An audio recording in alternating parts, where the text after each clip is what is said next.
Hello. So I'm making my first YouTube video, how-to. This is about, not really how-to information, what the hell I just did.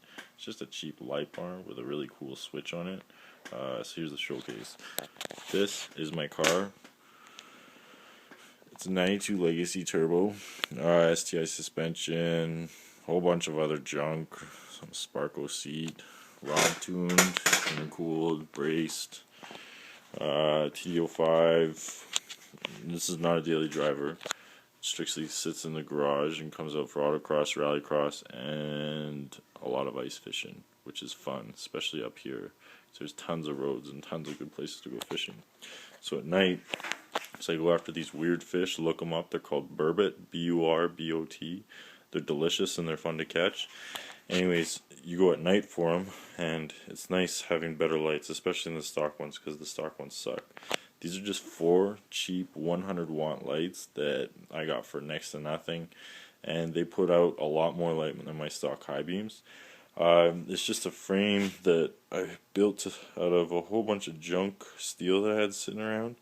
It's grounded through the frame, and the power is supplied by a trailer connection, which is more than adequate enough.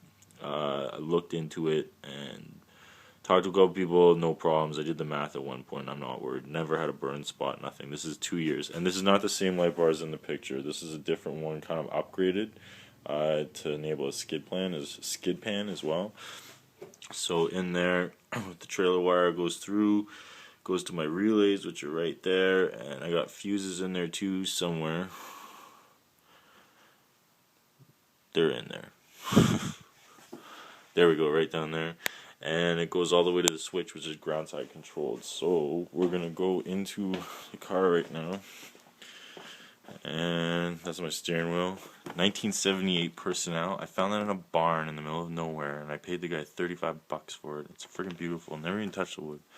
But anyways, enough of that. Let me grab my trouble light. So there we got our pedals, gas, brake, clutch, and if you look up in the top left corner, there's the switch. There's a plate underneath, and I'm pretty sure on all of the Subarus they have that plate. I just took it out and fabbed this one in there. If I was smart, I would have flipped it around the other way. The wires would have been a little bit more protected, but my foot's never going up there anyways, so I'm not too worried about that.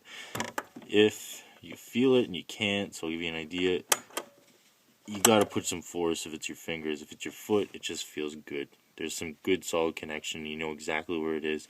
Before I had one mounted like underneath the steering wheel or something like that, and it was a pain in the ass every time. So anyways, I got it set up right now. I got one light cover off. So what I'm gonna do is I'm gonna turn my ignition on. Ignition is on. And push the switch. We got light.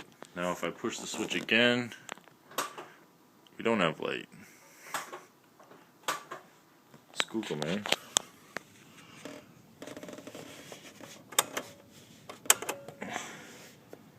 Highly recommend this one. Like I said, the toggle switch sucks. These things are cheap. They still make them. You can get them for $10 brand new. And yeah, highly recommend it. Okay, take it easy.